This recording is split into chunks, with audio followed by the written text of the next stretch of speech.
The envelope hit the podium like a gunshot, its flap torn open in my shaking hands, and the words inside blurred through the hot sting of tears I hadn't let fall since the accident. Jamie, my father's scrawled note began. If you're reading this at the reading, it means I've gone the way I always feared. Too soon, too alone. But not without leaving you the truth I've buried deeper than my own heart. The room full of black-clad strangers.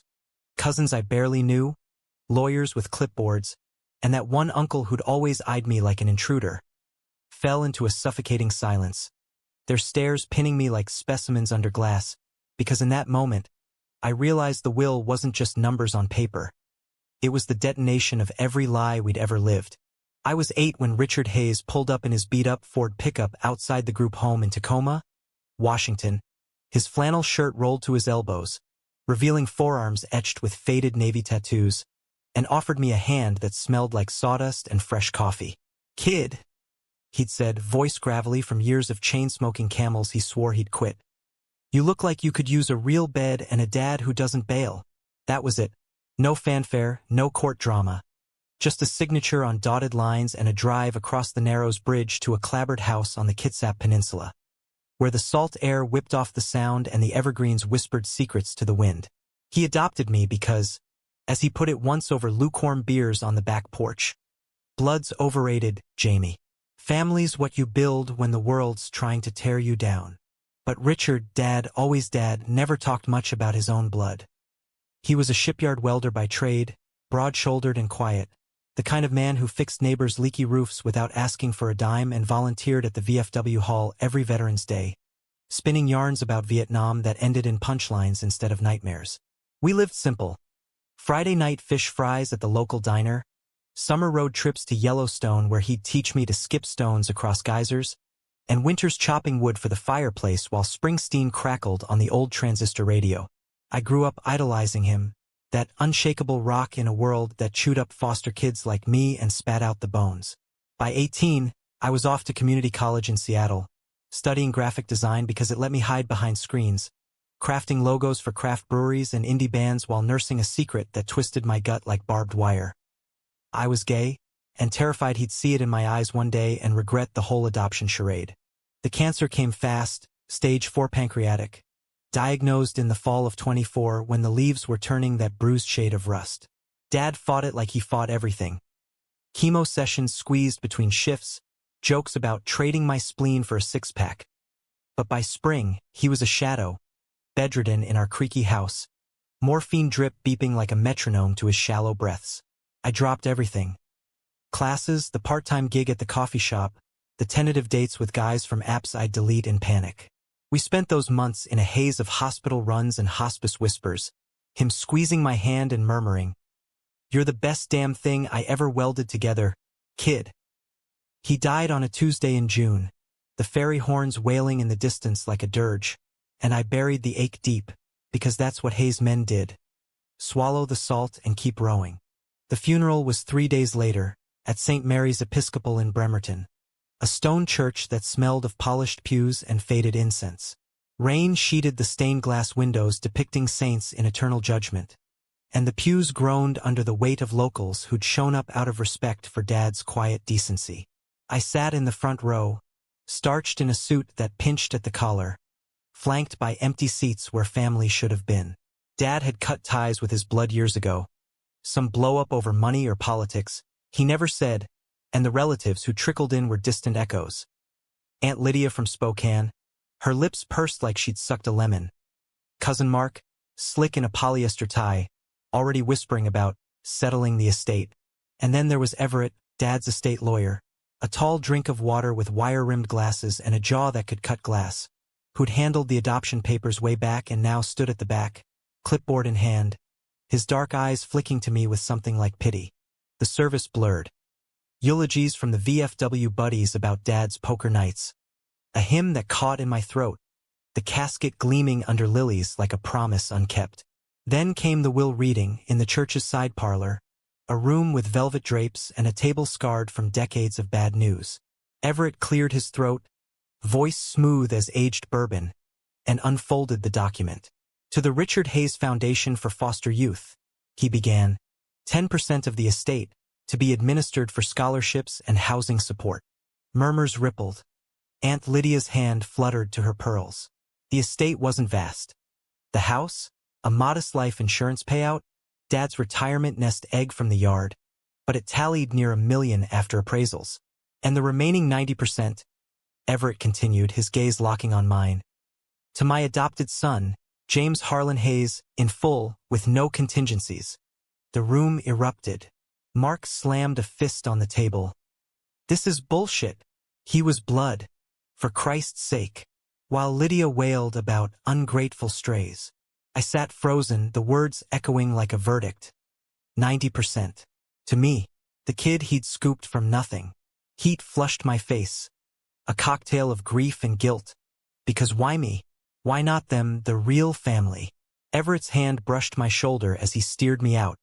His touch lingering a beat too long, sending a spark I had no right to feel amid the chaos. Your dad knew what he was doing, Jamie? He murmured, close enough that I caught his cologne. Cedar and rain. He trusted you with his legacy. That night, alone in the empty house, the Puget Sound lapping black against the pilings below, I cracked open the envelope Everett had slipped me post-reading. Dad's handwriting, weaker than I remembered, filled 3 pages. It started with the hook that gutted me. The accident wasn't an accident, but a mercy he'd begged for when the pain clawed too deep. Then it unraveled. The adoption wasn't whim. It was salvation. For him. For someone else. Jamie, it read. I never told you about Dominic because love like ours doesn't fit in small-town boxes. He was my heart, from Nam to now, but the world. It breaks what it can't bend. Dominic. The name hit like a rogue wave. I'd heard whispers. A buddy from the war. A ghost in Dad's old photos. But never the truth. They'd been lovers. Hidden in plain sight. Building a life around me as their shield. Tears soaked the paper as the pieces slammed together. The long fishing trips to Seattle. The way Dad's eyes softened at certain Springsteen ballads. The empty chair at holidays that was never for a late wife. He'd adopted me to give us cover. A family facade in conservative Kitsap where queers were punchlines or pariahs. And the will? It's not about money, son. It's about freedom. For you. Live it loud. The love I couldn't. By dawn, the rain had stopped, and I was packing a bag. The letter clutched like a talisman. Because if Dad's truth was out, so was mine. But betrayal lurked closer than I knew. Mark's calls escalating to threats. Lydia digging into records. And Everett. God. Everett, with his steady gaze and unspoken questions. Pulling me toward a cliff I wasn't sure I could jump from. The drive to Seattle the next morning was a blur of mist-shrouded highways and ferry crossings. The Olympic Mountains hulking like silent judges on the horizon. I texted Everett before leaving, need to talk. Coffee? And his reply pinged back quick. My office, noon. Bring the letter. His firm was in Belltown. A glass-fronted high-rise overlooking the ferries churning the sound. All sleek lines and abstract art that screamed, successful millennial. I parked the truck in a garage that cost more per hour than my weekly grocery bill, smoothed my rumpled shirt, and rode the elevator with a knot in my gut the size of a dockside anchor. Everett was waiting in the lobby, sleeves rolled up on a crisp white button-down. His tie loosened like he'd been pacing. Up close, he was even more disarming. Early 30s, maybe, with laugh lines etching his temples and a 5 o'clock shadow that begged to be traced. Jamie, he said, extending a hand that engulfed mine warm and firm. You look like hell. Come on. My office has better coffee than Starbucks. We rode up in silence, the hum of the elevator amplifying the thud of my pulse. What was I even doing here? Spilling Dad's secrets to a near stranger? But Everett wasn't just any lawyer. He'd been Dad's confidant for years, the one who drafted the will with that ironclad 90% clause. His office was a corner suite, floor-to-ceiling windows framing the Space Needle piercing the clouds, a desk piled with case files and a fern wilting in the corner. He poured 2 mugs from a Keurig, black for him, splash of cream for me, like he'd remembered from some long-ago meeting, and gestured to the leather chairs by the window. Talk to me, he said, settling in. his knee brushing mine accidentally on purpose. I unfolded the letter, the paper creased from my night's obsessions, and watched his face as he read. His brows furrowed, then softened, a flicker of recognition, or was it pain, crossing his features. "Dominic," he murmured finally, handing it back. "Richard mentioned him once or twice in hypotheticals. My old war buddy," he'd say, but there was always this weight, like he was carrying a continent on his shoulders. I nodded, throat tight, the words tumbling out in a rush. The adoption cover story, the hidden life, the mercy that ended Dad's suffering.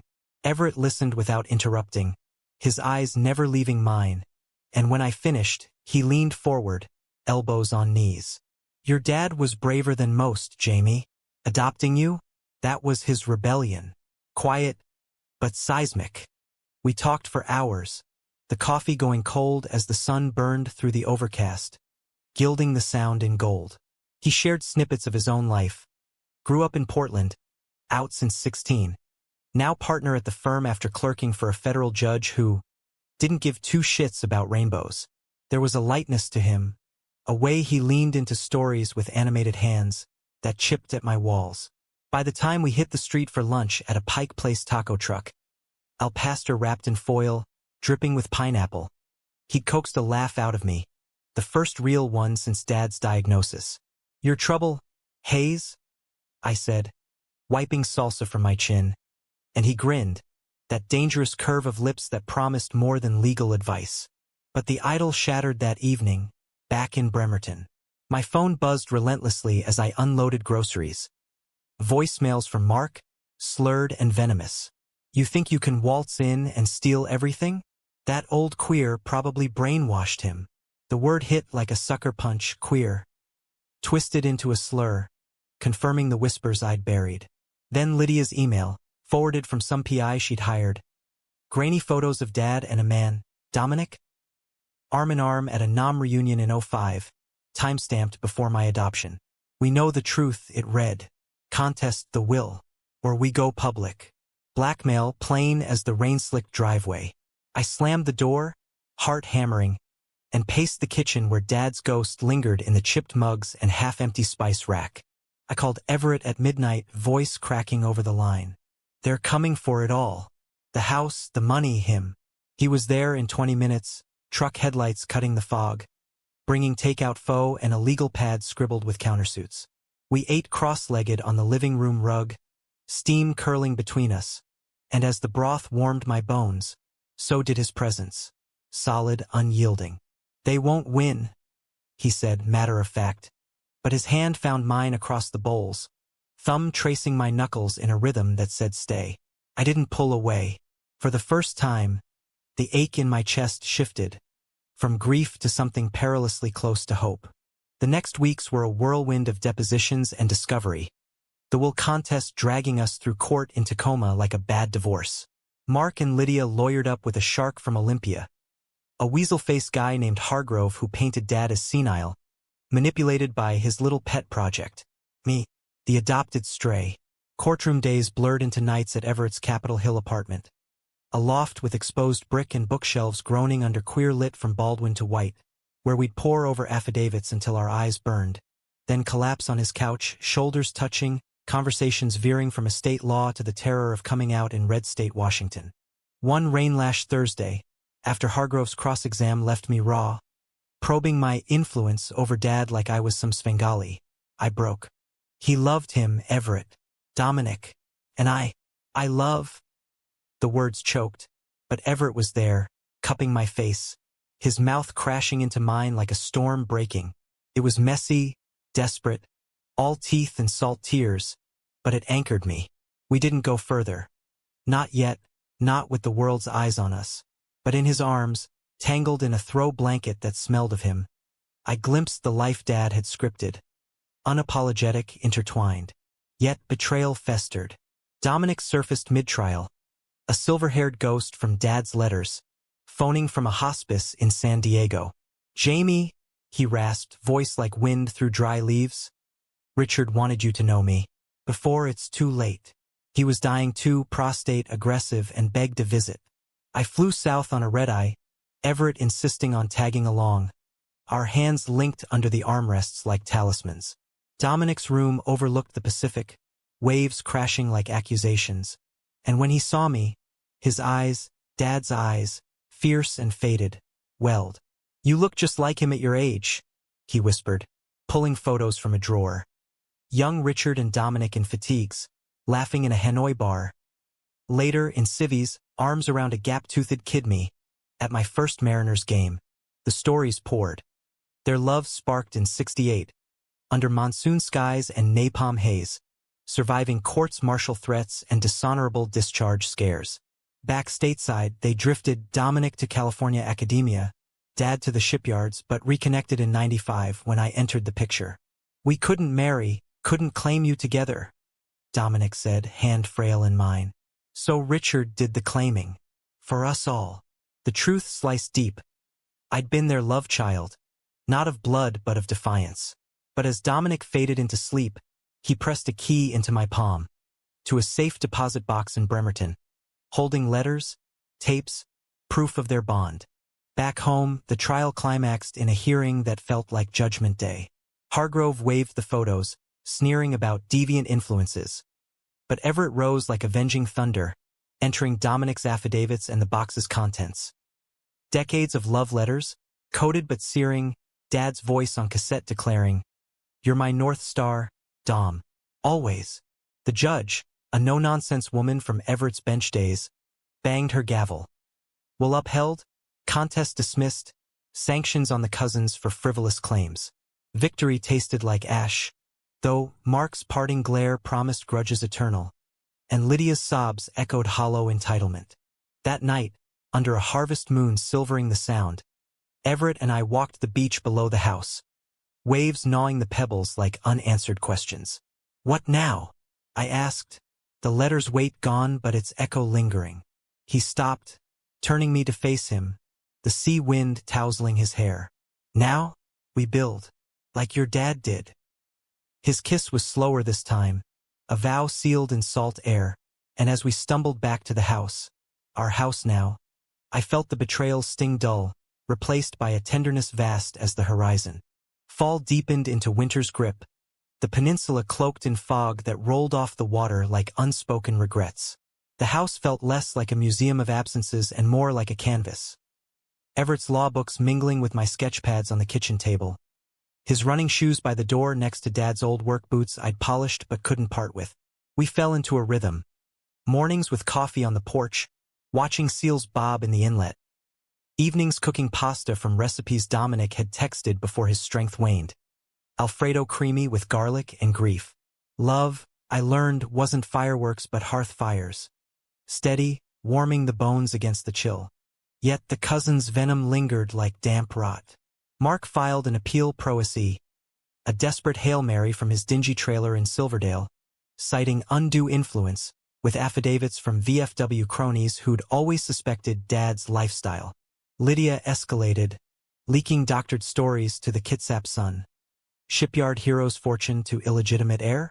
The byline twisted my adoption into scandal, painting me as a gold-digging opportunist who'd turned Dad gay.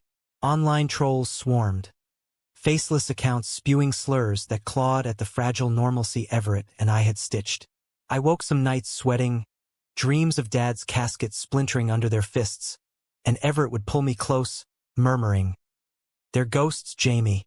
We outnumber them." Dominic's decline pulled us south again in November, the flight a red-eye purgatory of turbulence and takeout burritos. He was skeletal now, skin translucent over veins like rivers on a map, but his wit endured. "You too," he croaked from the hospice bed, eyeing our linked hands. "Look like we did in '72, stolen weekend in Sausalito, pretending the world wasn't ending." He gifted us stories then, unfiltered. The terror of AIDS in the '80s, losing friends to stigma and silence. The quiet joy of pride marches in hidden alleys. The pact they'd made post-adoption. If one goes, the other tells the kid everything. Dad had broken it, dying with secrets to spare me pain, but Dominic wouldn't.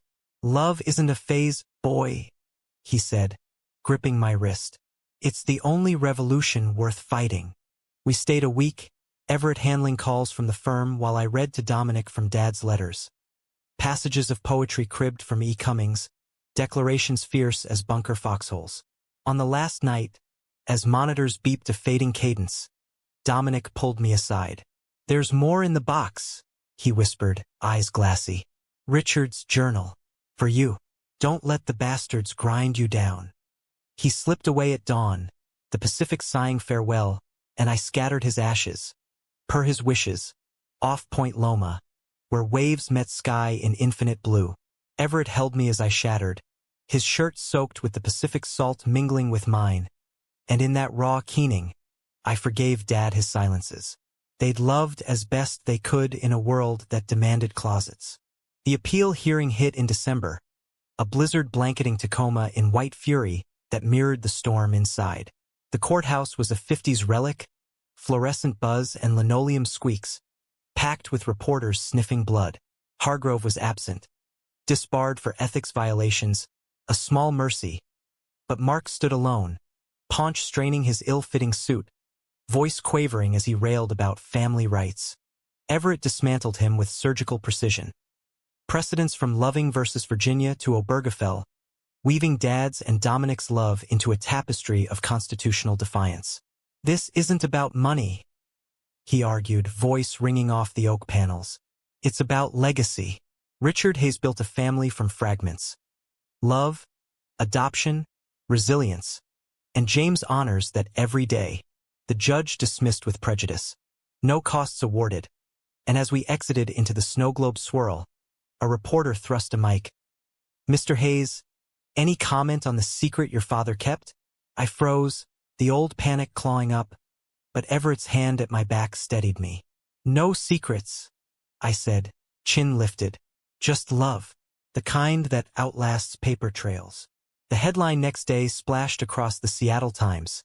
Hayes heir defends hidden love in emotional will victory. It went viral, queer forums hailing it as a win for foster invisibility, conservative blogs frothing about agenda pushing. Mark cornered me outside the VFW that night, breath reeking of cheap whiskey. "You ruined us, you little fag." Dad would have rolled in his grave. The slur landed, but I met his eyes, red-rimmed, hollow, and saw not hate, but envy. "Uncle," I said softly. He rolled toward freedom. "Join him or get left behind." Christmas came hushed. The house strung with lights Everett hung while I baked gingerbread from Dominic's recipe. Spicy, imperfect stars.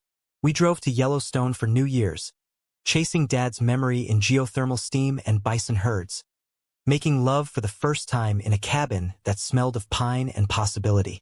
It was tentative at first, all whispers and rediscovery, but profound, bodies mapping vulnerabilities like uncharted trails. Afterward, tangled in flannel sheets, he traced the adoption scar on my soul. "You're not borrowed, Jamie. You're chosen." I believed him in that suspended midnight hush, but betrayal's shadow lengthened. In February, a letter arrived, anonymous, postmarked Spokane, from Lydia.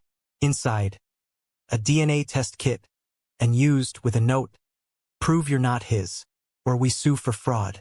The implication gutted me, not blood, but belonging. Was I truly Dad's, or just a convenient prop in their masquerade? Doubt festered, poisoning dinners, sharpening my edges. Everett noticed, of course. "Talk to me, love." But I stonewalled, burying it in freelance gigs and midnight runs along the shore.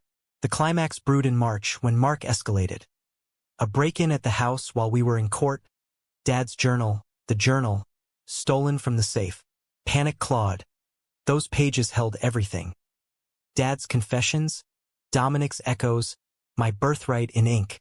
We tracked him to a dive bar in Port Orchard, Everett's PI buddy pinpointing the pawn attempt. I burst in first, rain-sodden and feral, spotting Mark at the corner booth. The leather-bound volume splayed like a trophy. "Give it back," I snarled, lunging, but he swung wild, fist glancing my jaw in a burst of copper pain. Everett hauled him off, suit pristine amid the chaos, as bouncers waded in. In the scuffle, pages tore, Dad's words fluttering to the sticky floor like wounded birds. You think you're family?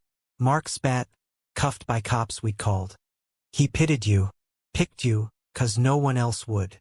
The words echoed as sirens wailed.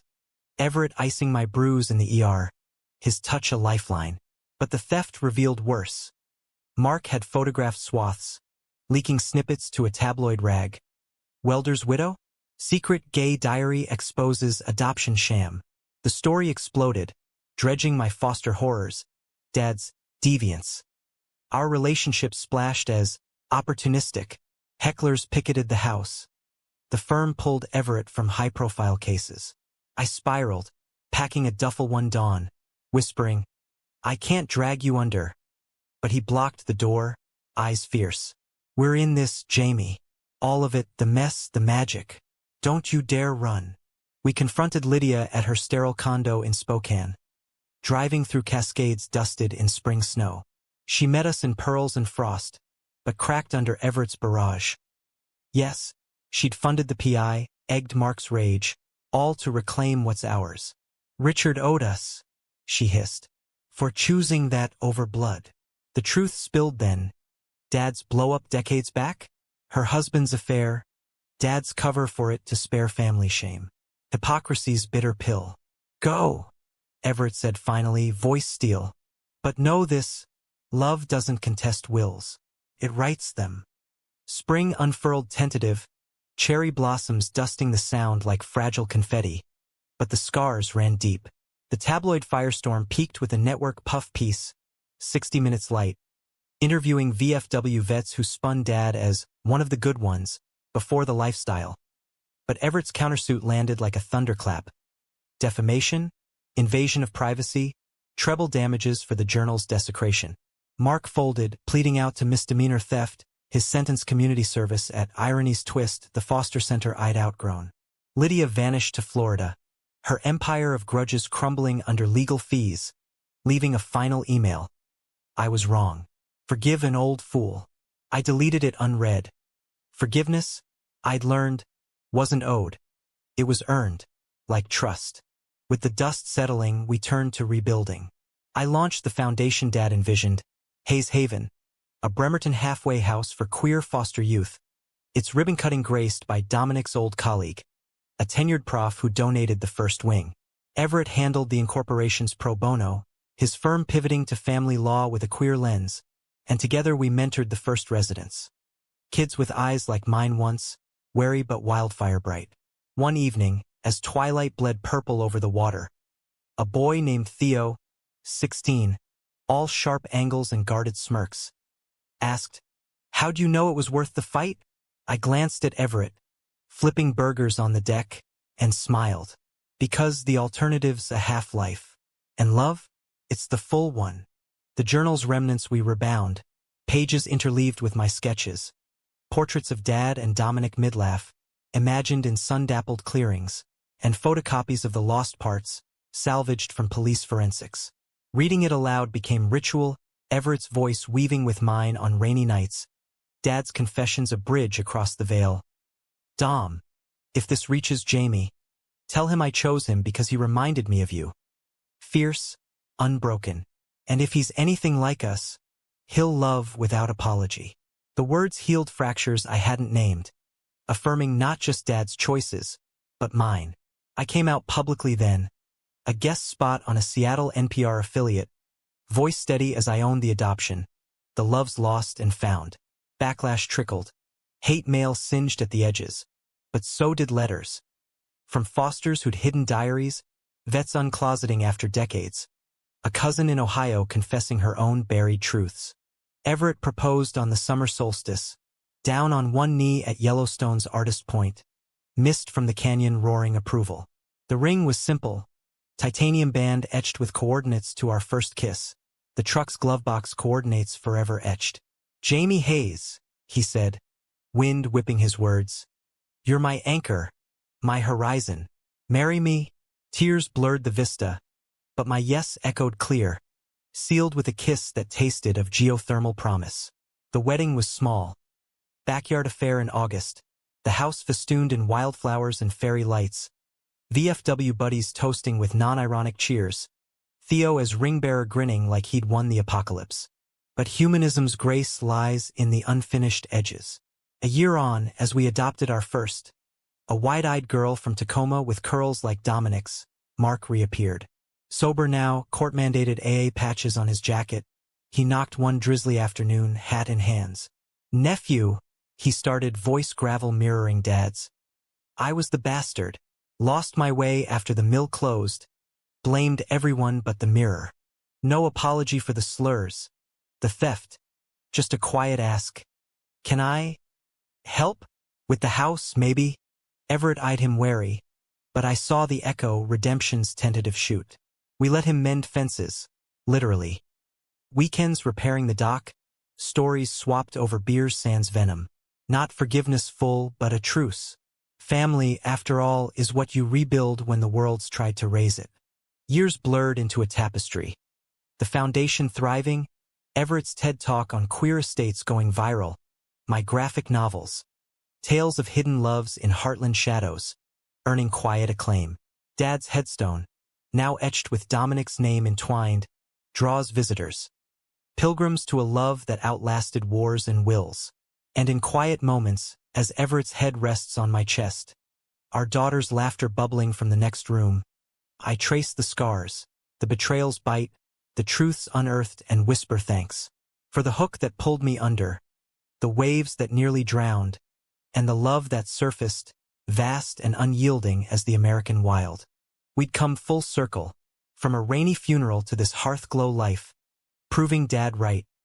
Blood's overrated. Love? It's the will that writes itself, 90% heart, 10% grace, and all of it gloriously ours.